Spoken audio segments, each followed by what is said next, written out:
Assalamualaikum warahmatullahi wabarakatuh. Berjumpa lagi dengan saya kali ini dari kelompok 13 atas nama Wauda Zumiati dengan nomor stambuk 1966012220. Saya dari kampus T66 Kendari akan memaparkan materi tentang langkah-langkah memasuki bisnis baru. 3 cara yang dapat dilakukan untuk memulai atau memasuki usaha baru, yaitu yang pertama, merintis usaha baru. Merintis usaha baru dilakukan dengan membentuk dan mendirikan usaha baru dengan menggunakan model, ide, organisasi, dan manajemen yang dirancang sendiri. Dan yang kedua, memasuki perusahaan orang lain dengan memasuki atau membeli perusahaan orang lain yang telah didirikan atau dirintis oleh orang lain, diorganisasikan oleh orang lain dengan organisasi atau usaha orang lain yang sudah ada. Dan yang ketiga, kerjasama manajemen. Waralaba ialah kerjasama antara waralaba dengan pewaralaba dalam mengadakan persetujuan jual beli hak monopoli untuk penyelenggaraan usaha. Dan yang kedua, bidang dan jenis usaha yang dimasuki. Ada beberapa bidang usaha yang biasa dimasuki, mencangkup bidang-bidang berikut. Yang pertama, pertanian. Pertanian meliputi usaha pertanian, kehutanan, perikanan, dan perkebunan. Yang kedua, pertambangan. Pertambangan meliputi usaha galian pasir, galian tanah, batu, dan bata. Yang ketiga, fabrikasi atau manufacturing meliputi usaha industri, perkaitan, dan sintesis. Yang keempat, konstruksi meliputi usaha konstruksi bangunan, jembatan, pengairan, dan jalan raya. Yang kedua, bentuk usaha dan bentuk kepemilikan yang akan dipilih. Di sini saya akan membahas ada beberapa bagian yang biasa dipilih, yaitu sebagai berikut. 1. Perusahaan perorangan, yaitu perusahaan yang dimiliki dan diselenggarakan orang tersebut atau satu orang. 2. Persekutuan, yaitu asosiasi yang didirikan oleh 2 orang atau lebih yang menjadi pemilik bersama dari suatu perusahaan. Dan yang ketiga, perseorangan, yaitu perusahaan yang anggotanya terdiri atas para pemegang saham. Dan yang keempat, firma, yaitu persekutuan yang menjalankan perusahaan di bawah nama bersama.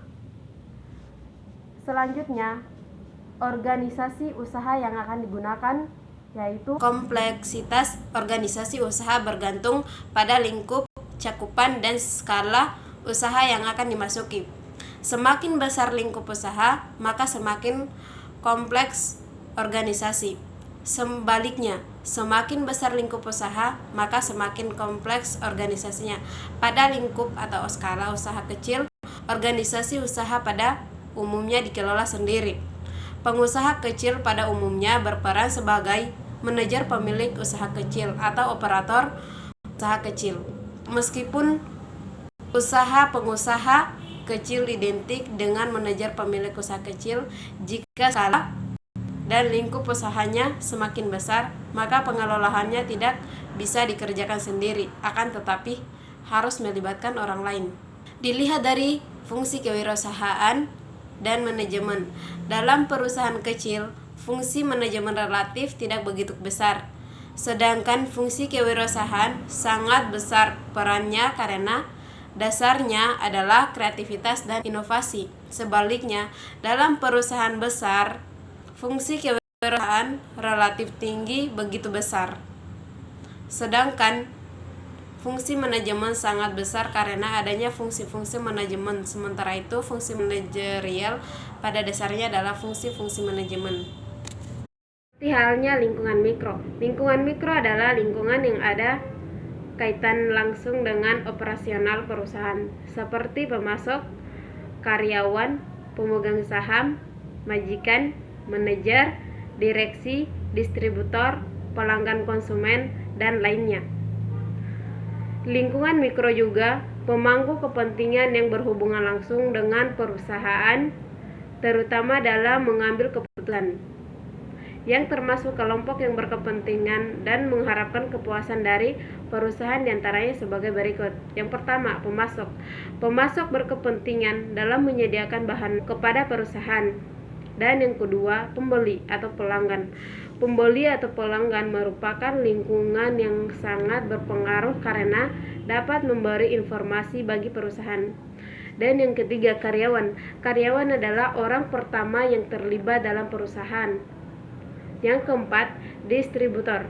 Distributor ini merupakan lingkungan yang sangat penting dalam perusahaan karena dapat memperlancar penjualan. 4. Lingkungan demografi dan gaya hidup. Produk, barang, dan jasa yang dihasilkan sering dipengaruhi oleh perubahan demografi dan gaya hidup. Kelompok-kelompok masyarakat, gaya hidup, kebiasaan, pendapatan, dan struktur masyarakat bisa menjadi peluang. Pada prinsipnya, semua lingkungan tersebut bisa menciptakan peluang bagi wirausaha. Hak istimewa guna melindungi pencipta dari keorisinalitasan ciptanya, misalnya karangan, musik, lagu, dan hak untuk memproduksi, memperbaik, mendistribusikan, atau menjual. Jadi, hak cipta adalah hak istimewa guna melindungi pencipta dari keorisinalitasan ciptanya. Yang ketiga, hambatan dalam memasuki industri. Ada beberapa hambatan untuk memasuki industri baru, seperti sikap dan kebiasaan pelanggan. Yang kedua, biaya perubahan. Dan yang ketiga, respon dari pesaing yang secara agresif akan mempertahankan pangsa pasar yang ada. Di sini terbagi menjadi beberapa, yaitu membeli perusahaan yang sudah ada, seperti masalah eksternal, yaitu lingkungan seperti banyaknya pesaing dan ukuran peluang besar. Yang keempat, waralaba. Waralaba adalah kerjasama manajemen untuk menjalankan perusahaan cabang atau payulur. Waralaba adalah memberi hak monopoli untuk menyelenggarakan usaha dari perusahaan induk. Dalam kerjasama waralaba, perusahaan induk memberikan bantuan manajemen secara berkesinambungan. Awal waralaba salah satunya adalah tempat dari aspek-aspek seperti pemilihan tempat, rencana pembangunan, peralatan. Yang ketiga, jarang memiliki hak untuk menjual perusahaan kepada pihak lain tanpa menawarkan terlebih dahulu kepada pihak tersebut dengan harga yang sama. Yang kelima, hak perlindungan hukum terhadap perusahaan. Ada beberapa hak seperti paten, merek dagang, dan hak cipta. Paten adalah suatu pengakuan dari lembaga yang berwenang atas penemuan produk yang diberi kewenangan untuk membuat, menggunakan, dan menjual penemuannya selama paten tersebut masih dalam jaminan. Yang ketiga, merek dagang. Merek dagang merupakan istilah khusus dalam perdagangan atau perusahaan. Merek dagang pada umumnya berbentuk simbol, nama, logo, slogan, atau tempat dagang yang digunakan untuk menunjukkan produk atau membedakannya dengan produk lain di pasar. Yang kedua, masalah internal, yaitu masalah-masalah yang ada dalam perusahaan, misalnya masalah citra atau reputasi perusahaan, karyawan, konflik antara manajemen dan karyawan yang sukar diselesaikan oleh pemilik baru, masalah lokasi, dan masa depan perusahaan lainnya. Ada beberapa aspek yang harus diketahui sebelum melakukan kontrak jual beli, seperti pengalaman apa yang dimiliki oleh pengoperasian perusahaan tersebut, dan yang kedua, mengapa perusahaan tersebut berhasil tetapi kritis, dan yang ketiga, di mana lokasi perusahaan tersebut. Yang keempat, berapa harga rasional untuk membeli perusahaan tersebut. Kelima, apakah pembeli perusahaan tersebut akan lebih menguntungkan daripada merintis sendiri usaha baru.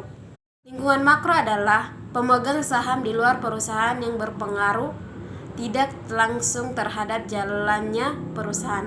Lingkungan makro adalah lingkungan di luar perusahaan yang dapat mempengaruhi daya hidup perusahaan secara keseluruhan yang meliputi beberapa hal seperti lingkungan ekonomi. Kekuatan ekonomi lokal, regional, nasional, dan global akan berpengaruh terhadap peluang usaha. Hasil penjualan dan biaya perusahaan banyak dipengaruhi oleh lingkungan ekonomi. Yang kedua, lingkungan teknologi. Lingkungan teknologi ini sangatlah kuat. Kekuatan teknologi dan kecenderungan perusahaan sangat berpengaruh terhadap perusahaan. Perusahaan teknologi yang secara drastis dalam abad terakhir ini telah memperluas skala industri secara keseluruhan. Yang ketiga, lingkungan sosial politik. Lingkungan sosial politik, kekuatan sosial politik dan kecenderungan konteksnya perlu diperhatikan untuk menentukan seberapa jauh perusahaan tersebut berpengaruh pada tingkah laku masyarakat. Pola arus kerja, pemilihan karyawan, periklanan, grafik, dan bantuan pada acara pembukuan. Waralaba dapat dibagi menjadi dua, yaitu keuntungan dan kerugian. Adapun keuntungan kerjasama waralaba seperti pelatihan, pengarahan, dan pengawasan yang berlanjut. Yang kedua, bantuan finansial. Biasanya biaya awal pembukuan sangat tinggi, sedangkan sumber modal dari perusahaan sangat terbatas. Yang ketiga, keuntungan dari penggunaan nama, merek, dan produk yang dikenal. Sedangkan kerugian kerjasama waralaba seperti program latihan tidak sesuai dengan yang diinginkan. Yang kedua, pembatasan kreativitas.